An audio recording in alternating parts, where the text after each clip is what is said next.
would give us a way forward.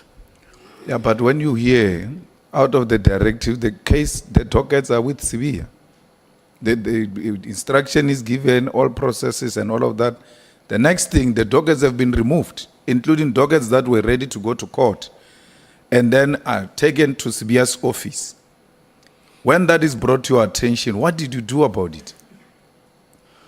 When I heard about that, we were going to, either we were going to or we were from the meeting, but I know that it was the subject of the meeting of the 6th, what would happen with dockets. Actually, in that meeting, National Commissioner did verbally say to motivate the staggered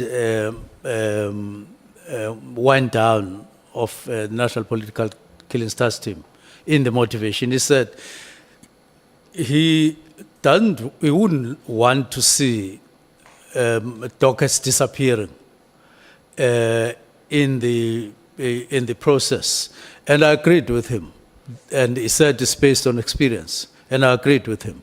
The only concern I raised was that, December 2025, if there is a way of quickening the process, I also said, but even December 25, if there would still be matters in court, maybe we should couch it in a different way, so that it doesn't say until the last matter is no longer in court.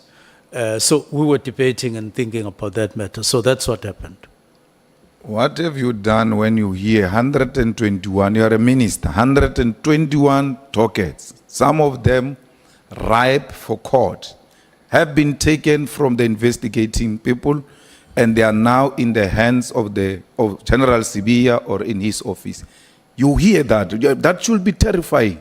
And what did you do about it? I hear all of that. What did you do about it in the immediate, as a responsible executive for that department? And this is happening out of your directive. Everybody, whatever confusion is there. But the reality is that 121 cases have been taken. Families have not been briefed why their cases have been taken away. Some of those cases are ready for court. It doesn't matter. Let everything come to Pretoria under General Sevilla. That comes to attention if you didn't know that that was going to happen. But we all now know there are 121 dockets in Pretoria. As a minister who's very good at giving directives, what directive did you give on this one?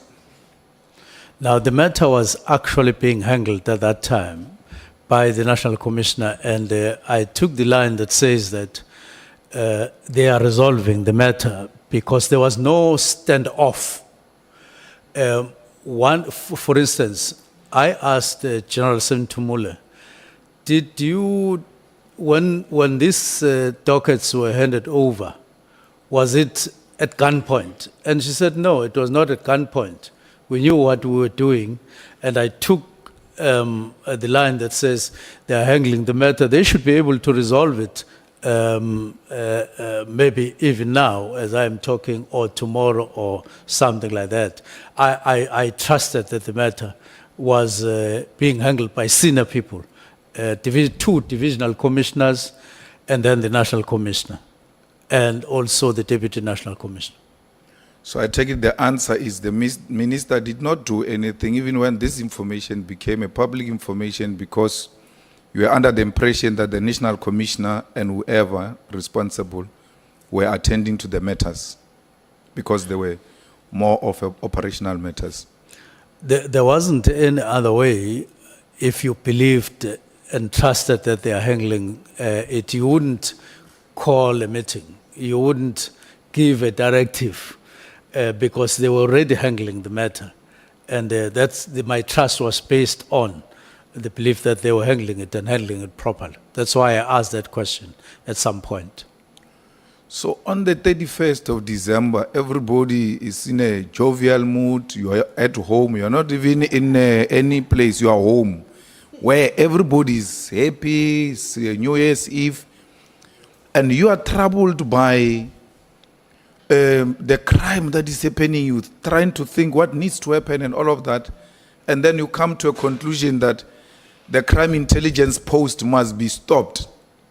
The advert of those posts must be stopped immediately and all of that. How does that help resolve your problem of crime? Because you are troubled by crime. How does stopping posts help you to fight this thing of crime? No, posts were not going to be, they were going to be discussed at the first meeting as per directive with the National Commissioner. So he said stop until we discuss the matter, which would be in January. And this was the 31st. Now, it is indeed, as you say, everybody else was busy with New Year Eve Festivities. and so on. But I had not reached the end of processing what I had started and even discussed with deputy ministers. And I wanted, when the year begins, when we go back, we go there full of purpose in terms of specific issues that I had identified.